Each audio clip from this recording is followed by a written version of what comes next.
start. It's 9 o'clock, 8 in Ireland. So good morning, everyone, and welcome to a new season of Seaweed webinars. My name is Marit, and together with Ole Aabakke, we are working for our members in the Norwegian Seaweed cluster. And a special welcome to companies from the Connecting Nature Enterprise platform that join our webinar today. So NSA are a partner in the C-FAARER project. So we are halfway in the project. Many of our seaweed farmers have been interviewed, and we got some really interesting results, and we'll share information and outputs today. And we will also hear from Brian Takeda from Urchinomics, for-profit business model, and how to balance the 3 Ps: planet, people, and profit. And we will have a Menti questions, so don't put your phone or I think Ashen already put the code in the chat. So we will have some Menti questions during this hour. And if you have other questions, put it in the chat or raise your hand. We will have a Q&A session after Brian's presentation before Horizon Nua. So then I will leave the word and screen to Dr. Dharm Kapleita, coordinator and project manager for C-FAARER. So please go ahead, Dharm. Hello, everyone. Let me just share my screen. Bear with me 1 second.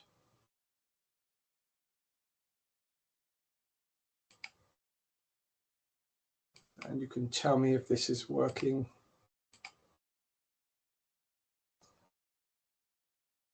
Are you able to see that? Yep.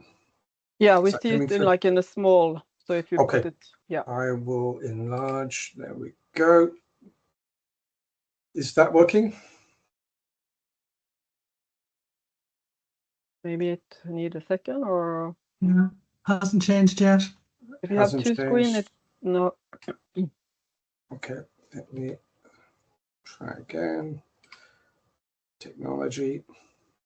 Yeah, and if you have 2 screens, it probably maybe show. Maybe if I do my entire screen, then I maximize that. Probably. Yeah, and you will see the red square around what you share. Yeah. And that should do it. That's Perfect. it. Well, yes. Well, delighted to be presenting here to this audience. So as Marit said, this is the C-FAARER project, which is EU funded.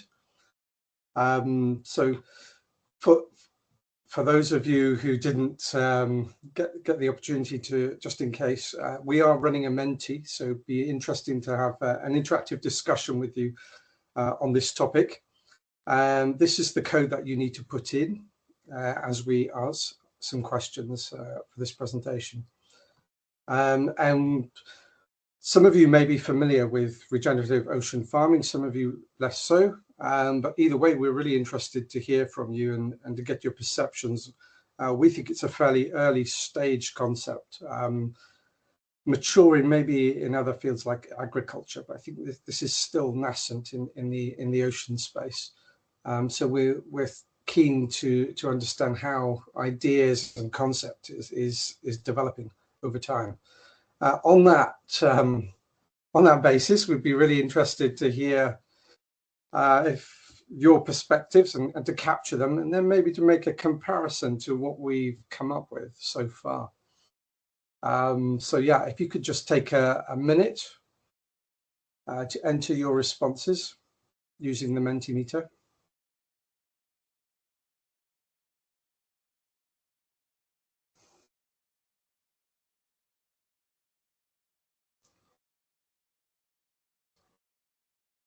As soon as we've done that, then I'll give you an overview of the project and some of our initial findings.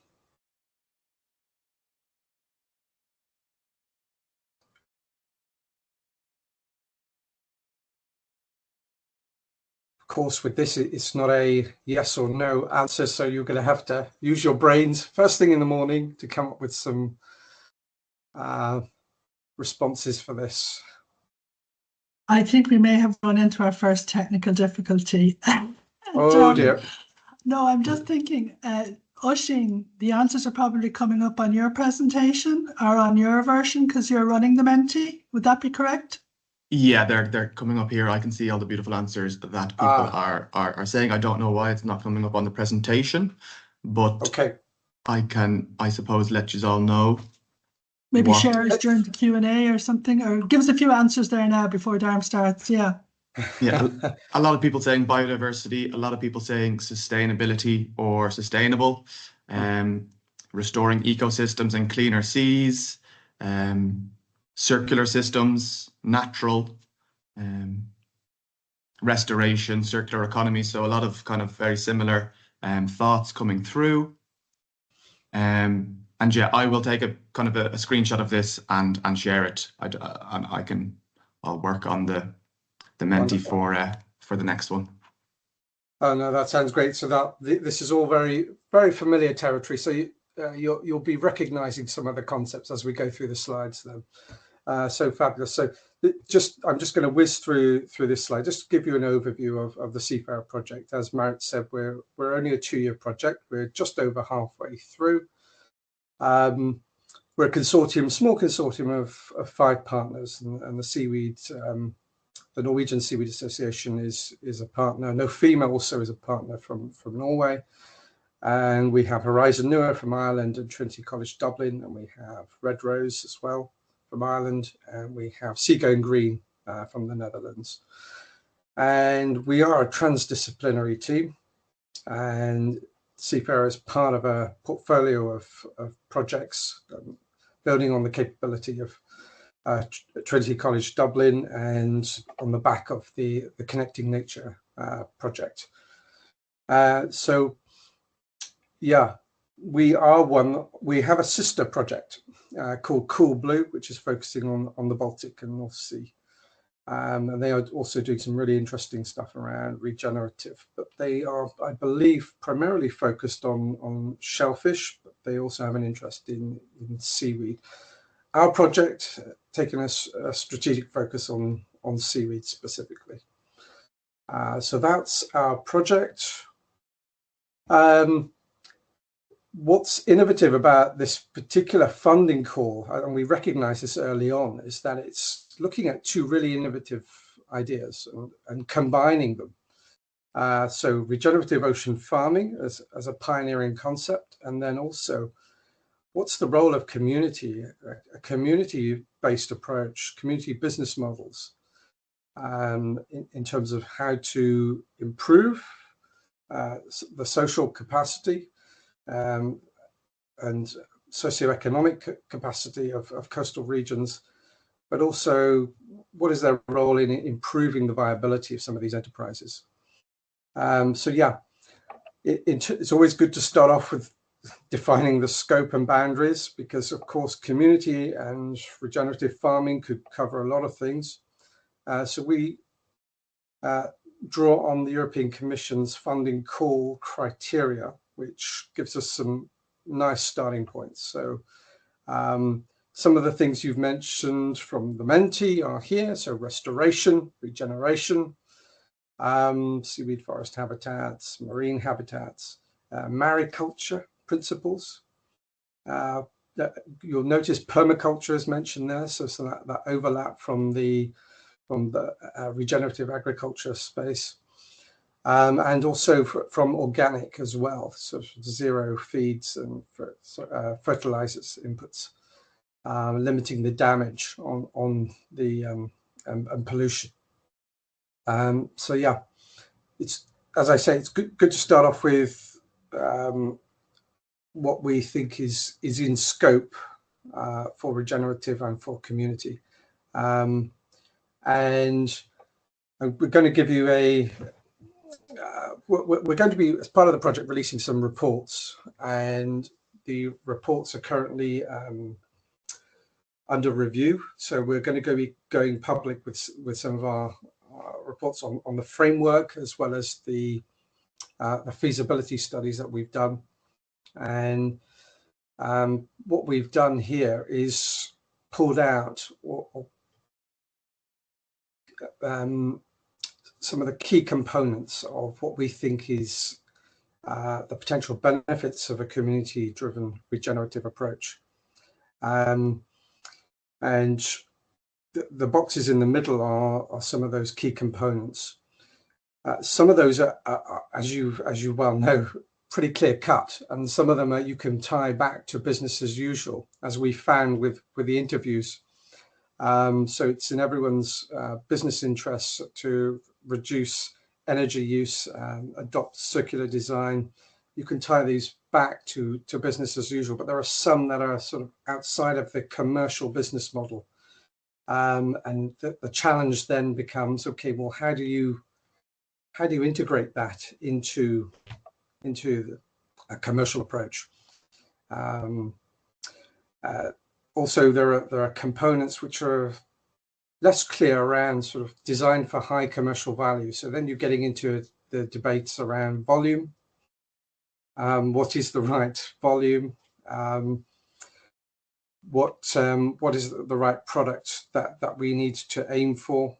And then you then start to think about, well, what's the impact then on some of those other components around taking those decisions? So each of these, as I indicate in this diagram, has a tie back to environmental and social challenges, the ecological, the environmental, and the socioeconomic. So yeah, this is the kind of part of the framework that we've got, that we've tested with the NSA. We've had some really good feedback, and we'll be sharing the results of that, and we may adapt the framework slightly based on what we've learned so far. So outside of NSA, who's out there doing this? Well, in terms of farmers, Carry Moore we would point to as an exemplar. Carry Moore is based in Wales. The others organizations have more of a sort of membership-based approach, similar to NSA, and are facilitating the regenerative approach. But Carry Moore is one of those organizations that's actually doing it on the ground. And I thought it'd just be useful to give you a quick overview of that organization.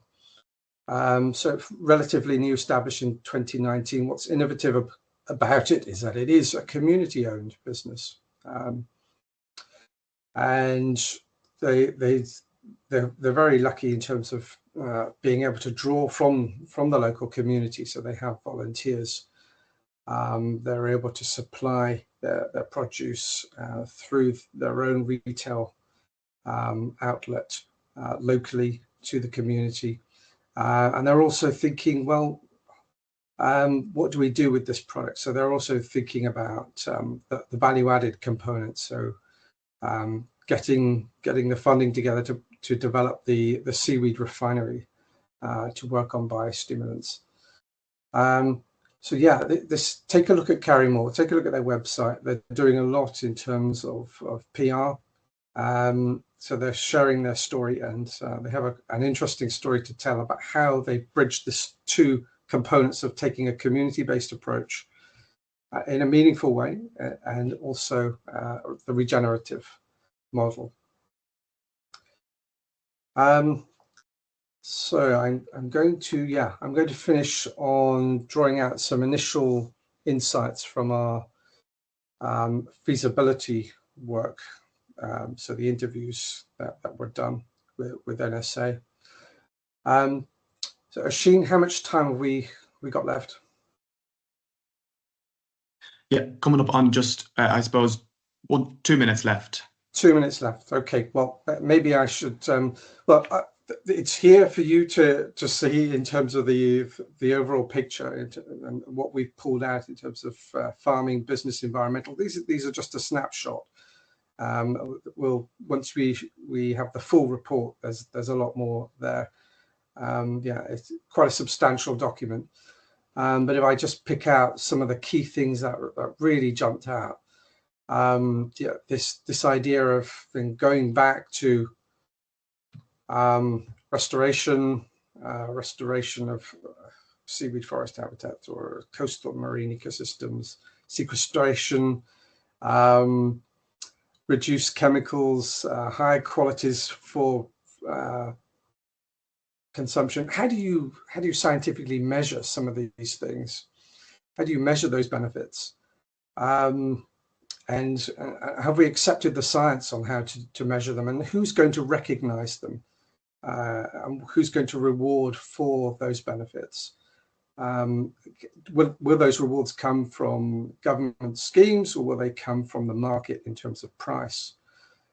These are questions that are still unresolved, I would say. So yeah, it's an area of uncertainty for the future development of community-driven regenerative ocean farming. Another that's jumped out is how underdeveloped the community approach is. I think there's a lot of opportunities beyond the sort of, yes, we've spoken to them. I think there's a lot more that can be done around engagement with community and seeing community as partners in the process in a commercial sense. So yeah, there's a lot more, and I think we can learn other sectors. I think community-supported agriculture is a model. Community land trusts can be very successful in terms of securing access for tenant farmers, securing access to land for tenant farmers. So there's potential opportunities in terms of looking beyond other sectors and also looking beyond Europe. Now, there are exemplars in Australia that we've just become aware of that we need to take a look at, who have been looking at regenerative ocean farming. Of course, it's a different context, but I'm sure there are lessons learned that we can adapt for the project and share widely. Yeah. So should we jump to stop sharing? How is that, Merit? You're on mute. Yes. No. Yeah. No. Thank you. Very interesting. Should we run the Menti now, or do you want to jump to Brian, or should we have the questions from the Menti? I think we have just maybe 2-3 minutes to try the Menti, and we can see if the glitches are still happening. It is all safe on my computer and my presentation. The Menti things are coming up, so maybe they'll come up now. But either way, I can still kind of report back what people are saying, and it'll be nice to share in a follow-up email what people have been saying either way. Yeah, and just to comment with the community approach, I totally agree that I think mostly have been answering yes, we've been talking with them, or we've been having a meeting, or not having a meeting, or it's like how to involve with the local community and to get them really on board to develop this seaweed farming industry. It's an important and big question. I think if we will have some outputs, like some advice, like good practice to share with the farmers, it will be really interesting for everyone, because we already seen in Norway the first complaints on the plants, on the seaweed farming. We have complaints from the local communities, so protesting. Yeah, so it's important. So yeah. So yeah, just on some of the responses coming in there for the Menti meter. I don't know, Darm, if it is popping up on your PowerPoint, but for the question, in your opinion, what should seaweed farmers really focus on to make a success of community-driven regenerative ocean farming? And if you do look at your Menti, you can see that question now. Some people are saying share ownership, that we need new business ideas, that it will or should lead to ocean restoration. We need community engagement. We need cooperation. We need to engage on all levels then within that cooperation. Local membership is what we need. A purpose-driven organization, I suppose. That's a good one. That's a nice one. That can perhaps kind of, share this message coherently with the local population that we need to be involved. Cooperation coming up again. Yeah, no, these are themes that are really valuable to hear. So, I remember from the NSA interviews, you know, NSA farmers organizations identified themselves almost as being very environmentally focused organizations, you know, inherently, it's a matter of, yeah, how do you, what are the practices, what are the strategies that will take you to achieving those goals and those ends. And yeah, and in terms of the community model, yeah, shared ownership. That's a great one. Shared ownership of assets and equipment. I think that's an underdeveloped and untapped area that could be possible. And as you organize and integrate, suddenly you get a community or a non-profit that can then take on that same activity in different regions, because they've learned how to do it well. And then suddenly you've got the organization, the underpinning organization that allows that approach to work better and to share knowledge. And then you've got bodies that can engage with scientists and do that coordination on behalf of farmers. What also came across strongly as well from the NSA was farmers are actually quite keen to cooperate with scientists and researchers, and they themselves are involved in research. And farmers may not identify themselves as researchers. Actually, they are doing research, and they're an important part of that sort of data gathering exercise, observation, what's going on in the environment, what's going on in terms of the health of the seaweed. So I think there's taking that regenerative approach. There's a lot we can do to link up and collaborate the different parties that are involved.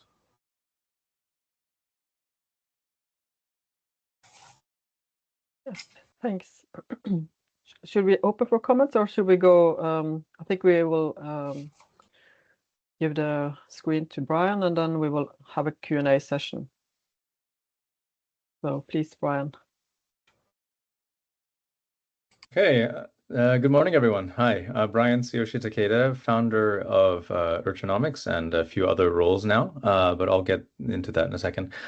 Thank you again for this opportunity to connect with you all. I see a lot of familiar faces on the screen here, so it's really great to connect again with everyone.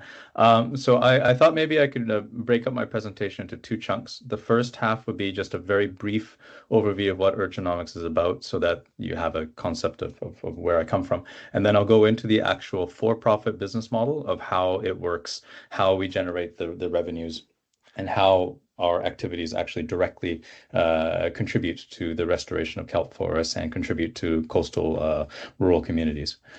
So without further ado, let's see if I can make this work. Can everyone see my screen? Yes. Great. Okay. So yes, again, thank you very much for the opportunity. So the first half, I'm just going to very quickly talk about the problem and what we're all about. So as many of you know, kelp forests are one of the most important ecosystems that we have on a planetary basis. But due to overfishing, climate change, and pollution, these kelp forests are collapsing due to the explosive population of sea urchins that seem to blossom everywhere once you take away the predators. So it's not just a Norwegian case, but it's a global case. So what we do at Urchinomics is we specifically harvest those empty sea urchins that are littering the ocean floor, that are preventing the kelp forest from coming back. And we put them into our land-based aquaculture systems, and we essentially feed them for about 10 weeks, and we convert them into premium seafood, or uni, which has a market price of anywhere between, let's say, 3,000 to 5,000 Norwegian krona per kilo, and we sell it on into the restaurant trade. As a result of removing of the sea urchins, the kelp forests seem to bounce back in colder water and warmer conditions. You have about 3 to 6 months of recovery time. And of course, as you all know, the reason why we're doing this is because of the tremendously high ecosystem services value of kelp forests. Kelp forests are exponentially higher than any other terrestrial ecosystem, and the ecosystem services happen very quickly. So it is within the time frames where we can actually engage politicians, and we can actually see the changes happen within a year, and maintain that momentum, where terrestrial ecosystems can take decades, and the outcomes are quite uncertain. So I'll try to spend most of the time focusing on the business model. I'll put it into more practical numbers so that it connects with those that are actually in the business of producing low trophic marine products. Our business model is quite straightforward. So we remove the urchins originally. We then ranch those urchins in our land-based aquaculture systems.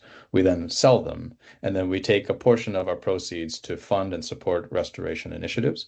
And it's this circular effort which necessarily results in the restoration of kelp forests. So the business model is designed so that the pursuit of profit necessarily contributes to the restoration of kelp forests. So the more we sell, or the more we profit, the better the environment becomes.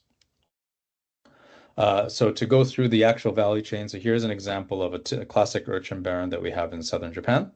So the urchins have essentially taken over, very little things can grow, and it's essentially a very unproductive ocean floor.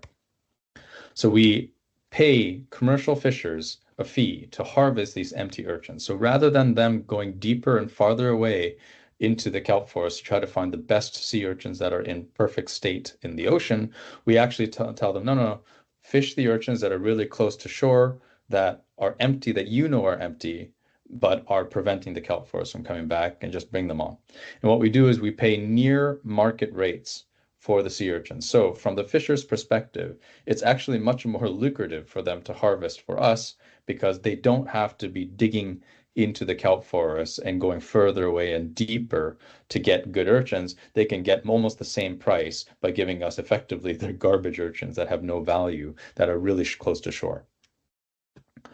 So those urchins typically are purchased by our organization by between, I don't know, let's say $3 to $5 a kilo, which is not too far, maybe 10-15% away from the actual market prices for full urchins. And we ranch them in our land-based aquaculture systems using a sustainably sourced feed. And approximately 10 weeks or so, we're able to convert them into a premium seafood product that goes for $50 a kilo. So we're essentially 10xing the value of the raw material input that is effectively a problematic species in the water. And once we process it into the product format that the sushi restaurants would like to use, our prices jump to about $500 a kilo. So essentially, we are taking an ecological pest and turning it into one of the most expensive seafoods on the planet. The products are already in commercial scale production in Japan, and we are selling it in top retailers and restaurants in the country. And as a supplemental income stream, we also have, as I think Dharma was mentioning, who's going to pay for the ecological benefits? Well, we have validated that it is possible to be paid for, to get paid for this. So Urchinomics secured the first blue carbon credit for wild kelp restoration in Japan. That essentially means that we get paid for the ecological benefits that we've generated from removing the urchins and turning that into premium seafood. In terms of the impact of what we do, so we have validated our technology in various places around the world, and essentially, I would say about 15 different commercial species, 14 of 15 we are able to turn into premium seafood.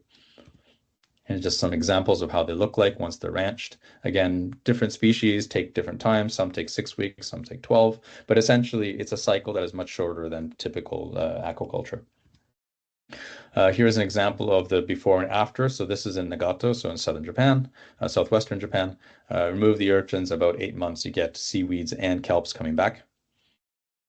In California, remove the purple urchins, the giant kelp comes back in about 3.5 months. And of course, in Tromsø, Norway as well, remove the urchins and the kelp forest can come back in about 6 to 8 months. As a venture, so to be very clear, we are not a cooperative, we are not a nonprofit, we are a for-profit venture. And that for-profit venture has now been endorsed by the United Nations Oceans Decade, World Economic Forum Uplink, Salesforce, Norges Vel, and then we have a collaboration with the FAO. The for-profit model, or the investable model that allows us to scale, is also the reason why we've been very lucky to have private equity investors come on board from Cadman Capital, Builders Vision, so that's Lucas Walton, so the Walmart Family Fortunes family office, ENEOS, so Japan's largest energy company, as well as very recently Food and Life Companies, which is the world's largest sushi chain, and Nippon Yusen, which is Japan's largest shipping company. So the for-profit business model kind of straddles both worlds, where the for-profit angle allows us to tap private equity capital and grow, while at the same time the business model allows us to continue our mission of restoration and contributing to coastal rural communities and the fishers that are effectively the frontline team that helps us make this business model come together. But to kind of highlight how we straddle both worlds, I want to give you a tangible example of how that has affected my life. Because as a result of the leadership change that we put into place, I now have a professional management team that's running Urchinomics, and I've now been given quite a unique opportunity to continue driving our mission. So the Urchinomics company is currently paying for my full salary, all my expenses and everything, but they only expect me to work at most 60% for the company.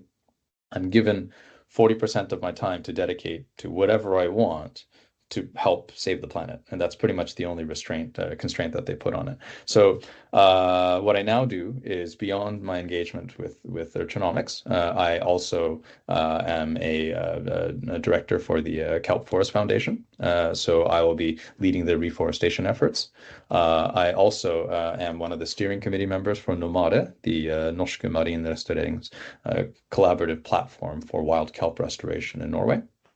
And I also have the opportunity to be an advisor to the Tarevoktere, or the marine biologists up in northern Norway, that have shown that removing urchins can restore kelp forests, and other ventures that I see being value adding to the wider movement of restorative businesses. So I'm also involved in some drone related technologies for mangrove restoration and a few other ventures around the world. But I guess the reason why I'm trying to highlight this is that even hardcore capitalists like private equity investors can also be on the side of restoration and community building. And Urchinomics, I think, is just one example of that. I think I'll stop there. I think that was the time that I had. But yeah, if there's any questions or comments or thoughts, happy to engage. I've had my notes from the previous part of the presentation as well that I'd love to chat with you guys as well on. But anyway, I'll stop here and we'll let the conversations blossom. Thank you. Thank you, Brian. It's yeah, it's a pleasure listening to your journey with Urchinomics, and it's yeah, always interesting to listen to you. So we will open up for comments, Q&As, and you can raise your hand or put something in the chat.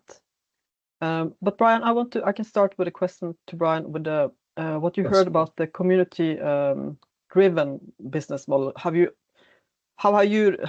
have first connected with the fishermen's, like you told, but have they been formal connected with the companies, or is it just, yeah, how have you been working with the communities? So in particularly in rural Japan, the fisheries cooperatives are typically the biggest stakeholder that has influence on the ocean. They effectively control what happens in their waters.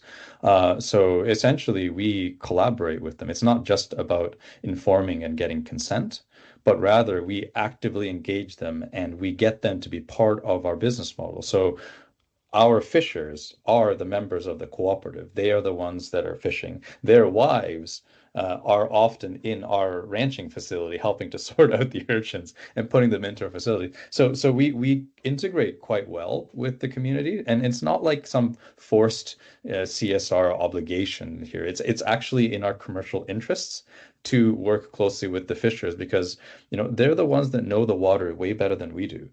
And so, when we ask them, hey, can you get this type of size of these urchins in this area so that we can get the kelp forest to come back and it's easier for you? They're like, yeah, that makes sense. And so it's really about aligning their interests and ours and building the business model so that their self-interest will actually pull us in the right direction, and equally our self-interest will pull them in a good direction. So it's about collaborative value creation, not this creative destruction approach. Thank you. Yeah, I will. I think Ocean, you can pay attention to the chat, and I will give Hartvig Hey, Hartvig. the word. Yeah. Hello, Brian. Hey. Thank you for your talk. Yeah, I wonder if you talked about this blue carbon credits. Is there any work to actively to have the Norwegian authorities to start to give the blue carbon credits? There's a lot of activities, small scale, medium scale, and large scale activities for harvesting sea urchins. And so I think that will be a kind of what you call an extra stimulus for these activities. And also in that connection, when you have got these blue carbon credits, I know that in northern Norway there's a very high recruitment of sea urchins, so they will come back and graze the restored kelp forest if you don't have a plan. So I think you should also have a plan for that. So let me touch on that, and I'll go a little bit nerdy because I know I'm talking to you, Hartvig. But first of all, blue carbon or carbon credits or natural capital valuation, absolutely. So as part of the Nomada platform, we'll be exploring various solutions and pushing the government to find ways to monetize and value the ecosystem services, not just carbon, but biodiversity and all the other stuff. And that will be something I see Jessica and Michelle is on the call here today. And that's going to be some of the themes that we will be working with the government going forward through the Nomada platform. Secondly, Hartvig, to your point, you're absolutely right. If you can restore kelp forest, but it gets grazed down again, how do we account for that? The Japanese methodology is unique because what it requires is an MRV every year, meaning that if you do it 1 year and the kelp comes back, and you can relatively with a good degree of certainty be certain that a good chunk of that is going to be sequestered, great. But the following year, you need to then prove again that the kelp is still there. And if it's not there, you don't get it. So it's not like this 30-year or 50-year credit where you trust that the ecosystem is going to be stable and stay there. You need to prove it to the validators every single year. If you don't prove it, you don't get it. And I think that's a really good approach, especially given the fact that kelp is so fast to recover. Prove it. So essentially, if you don't take the necessary efforts and the urchins come back and the kelp is gone, you don't get the credit. Simple as that. It keeps the integrity of the credit system. I think there's a lot we can learn from the Japanese model, by the way, because it's called a blue carbon credit, but it's a blue carbon credit in name only. It is actually a natural capital credit because it allows the corporates to also include in the value biodiversity, community benefits, and other co-benefits that come with restoring marine ecosystems. So the name is a bit weird, but in reality, the fact that it's trading for 500, 600, 700 euros a ton is because it's including other co-benefits than just the carbon alone. Sorry, I didn't mean to go too nerdy, but given this audience, I think it's okay, right? Yeah, it's okay. Yeah, this is absolutely okay. This is the nerd out crowd. the nerd group. And blue credit is on our list for sure. Annalisa. Yeah, thanks, Brian, again for being really inspiring with the whole idea. And maybe a little bit following up in your circular business model image at the beginning. You also had a section where it said that the part of the profit is reinvested or is going to restoration. Mm-hmm. So can you expand a little bit on that? Is that, for example, to actually emphasize efforts on reseeding or kelp forest, or is that in the format? I mean, one concrete thing you named, paying your salary and so on. That's maybe, you know, for the other. Exactly. So there's two very distinct ways of doing it. One is, of course, the indirect method, which is essentially allowing me to do, you know, what I can do beyond the scope of Urchinomics. So that's the indirect approach, as well as their support for Nomadic Kelp Forest Foundation and other things that Urchinomics does.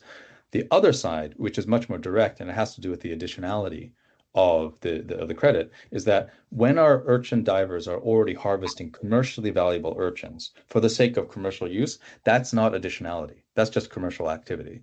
So what we need to do is we need to actually go down there and have the fishers harvest the other urchins that are not commercially viable, but can also continue contributing to the deforestation of the kelp forest. That has no intrinsic economic value as of today. So when we pay them that extra hour while they're already in the water, while the boat is already out there, where all the fixed costs of the excursion in the water is already done, they just spend that extra hour to harvest the less or commercially non-viable, but barren causing urchins, and we get them out of the water as well. And that's part of the additionality when it comes to the credits. So there are direct expenditures that we incur above and beyond for the purpose of restoration, and then there's indirect, like supporting my activities and other stuff.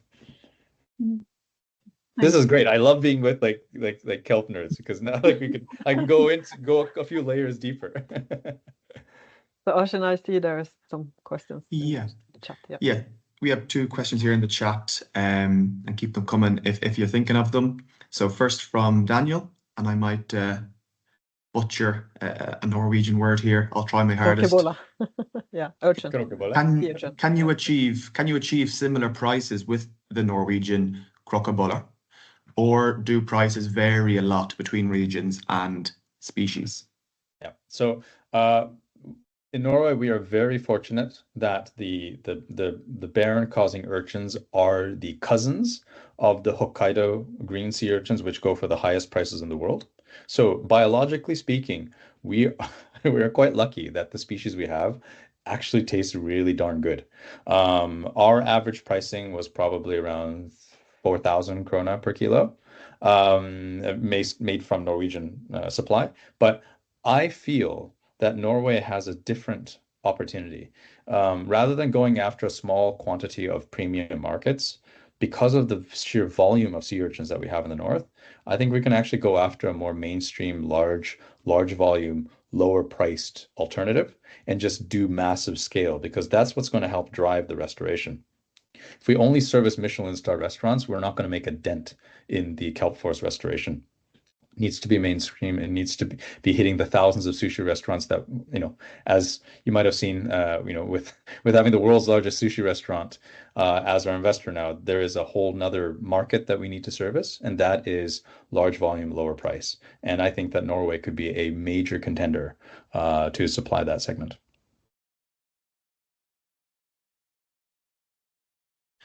Great, thank you so much. And we'll go to the second question here. Daniel says, thank you, very insightful. The second question here from Giada, a question for the panelists. Can regenerative ocean farming be financed in the future through emerging markets, such as biodiversity credit markets, in your opinion?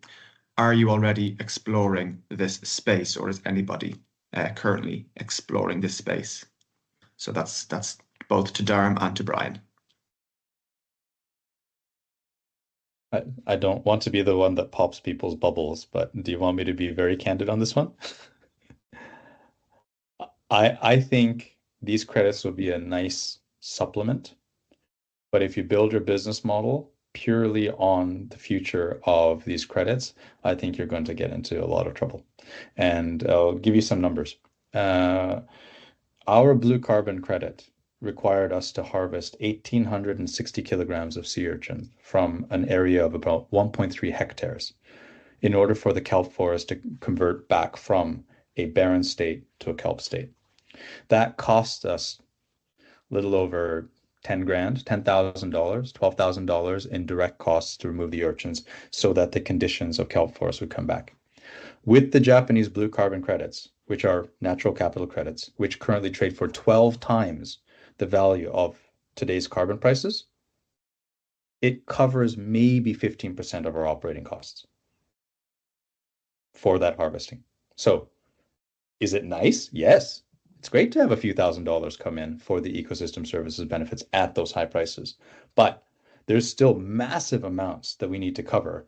And so I struggle to believe that a business model will be formed where carbon credits or biodiversity credits or some version of that combined together alone will be able to do it. We have sea urchin roe that is essentially covering a good chunk of that cost, and it's still not covering it all. So yeah, I would say that that it's a nice, it's a supplementary income that'll make you attractive to impact investors, but I don't think it's going to build your business model. Sorry. That, Brian, just to build on what you've just said, that there are a lot of small operators that'll be kind of shocked because they may be relying on maybe that this will be a pathway to the future, and yeah, that's pretty hard hitting if that's the case in terms of achieving those volumes as well. And that's at 12x, right? And everyone's models are built off the 1x number. So my number is astronomically higher than anyone else is doing in the world. And I still can't get the numbers. Like it maybe covers 20% of my OPEX from the harvesting. So now granted, okay, harvesting is a lot of work. Maybe there are other techniques that have lower cost opportunities that, you know, if the cost of restoration comes drastically down and the value of the credits come drastically up, could there be a universe where that all kind of finds an equilibrium? I'm not saying no, but if this audience is a kelp farming space, we need to first produce stuff that people want and are willing to pay for. And until we crack that, the credits are kind of like almost a distraction. I think that there, you know, a couple of years ago when, you know, the kelp space was really frothy, being able to talk through these things, you were able to attract investors and funders and philanthropists to the cause. But as these credits and alternative vehicles start to become tangible, the math becomes more clear. So to me, I think what's more important is that we produce products that the market is willing to pay for and treat those additional income streams as supplements and keep your lights on, right? Keep your payroll paid through the products that you're producing and selling, and keep that lottery ticket that maybe those credits will become something in the future. I'm not saying throw it away, but let's not be gambling on, you know, the lottery ticket the whole time. We really just should get back to producing stuff that people want.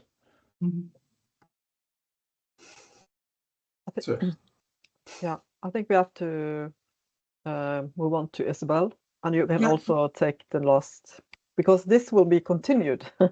This hour is almost done, but we have a Israel Marit, and thanks very much. But I just have one very quick question for Brian, if I may. You mentioned you work a lot with, or you work with the fisheries cooperatives, and that, and I think is that the main source of where you interact with fishers. I think that's in Japan. Is it purely through cooperatives that you engage with fishers, or what are the other? It's very region specific. So okay. In Canada and the United States, there's sea urchin harvester associations. So Right. so they are the ones that own the permits. Nobody else is allowed to touch urchins. So then they become our immediate stakeholders. In more community-driven projects where it could be, you know, local NGOs, it could be other formats like that as well. But typically they're organized in some way, and they have permission or the rights to harvest the urchins. There are very few places. I think Norway is the only place that I know of where anyone can go into the waters and harvest urchins. Okay, super. Thanks for that.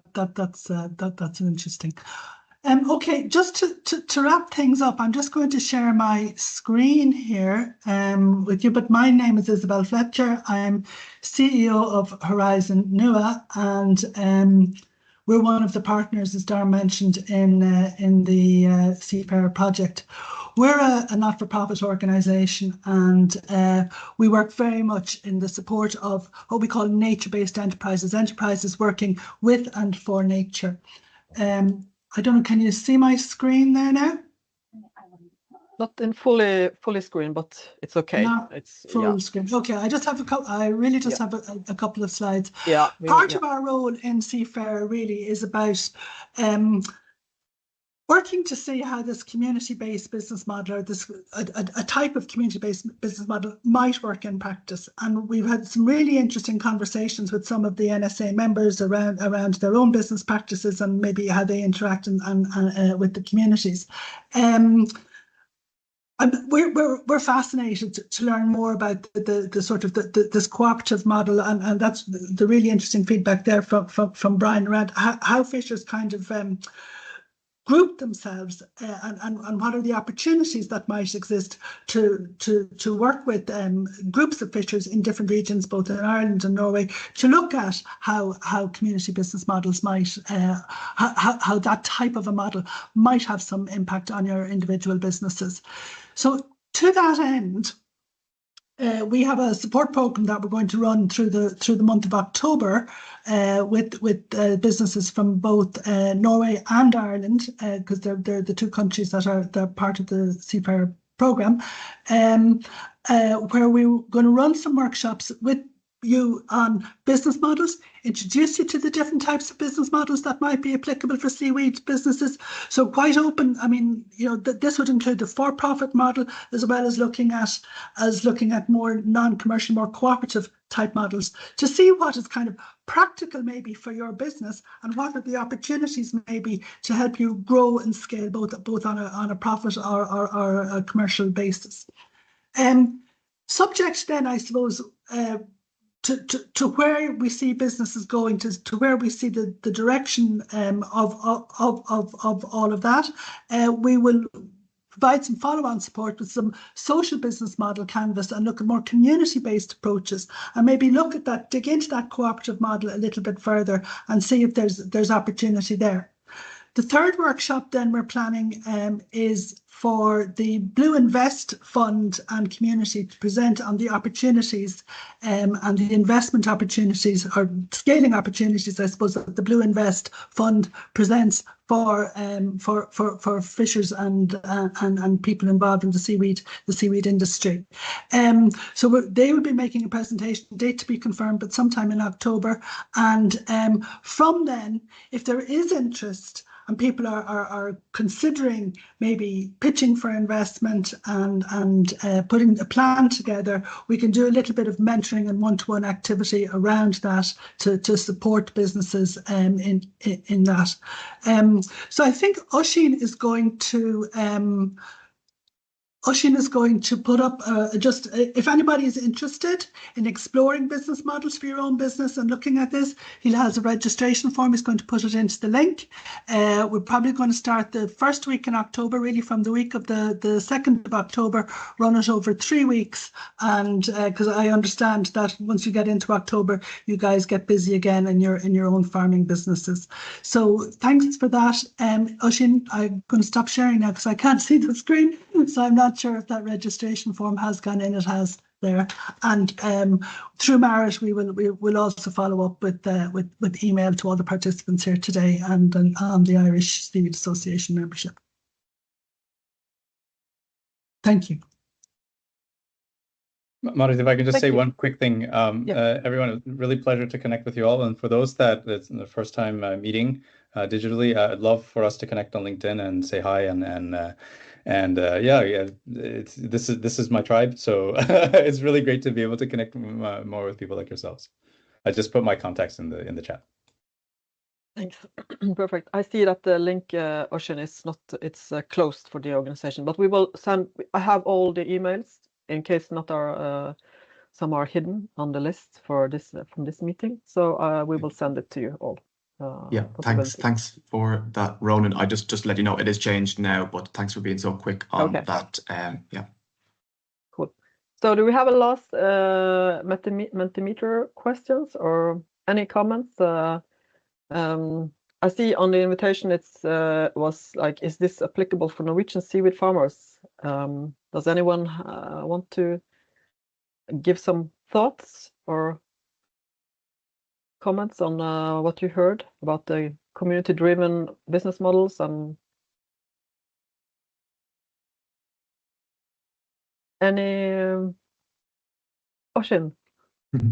Yeah, I just kind of wanted to ask and put it to the kind of the Norwegian farmers in the room, bringing all these kind of concepts and practices together: the regenerative, the community-based, the restorative via the urchins. Is there urchins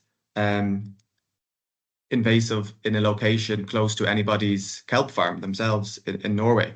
And would they be eager and interested, either before this webinar or after this webinar now, after listening, to find out a way to maybe bring that into your business model? Or it's not too much of an invasive. I think it's more like, I think kelp farming should be an integral part of wild kelp restoration. And I almost feel like these two concepts shouldn't be foreign things, but they should actually be cousins that either are living really close together or operating on the same platform, because all that rigging and infrastructure that you have is going to necessarily contribute to bringing the spores of the kelp to settle in different places and also release. So I kind of look at it as not so much an urchin and kelp farming thing, but rather kelp farming being part of a wider wild kelp restoration initiative.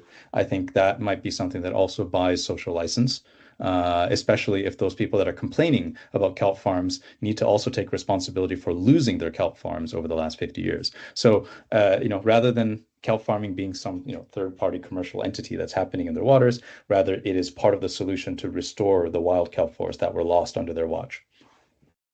Just a thought. Thanks.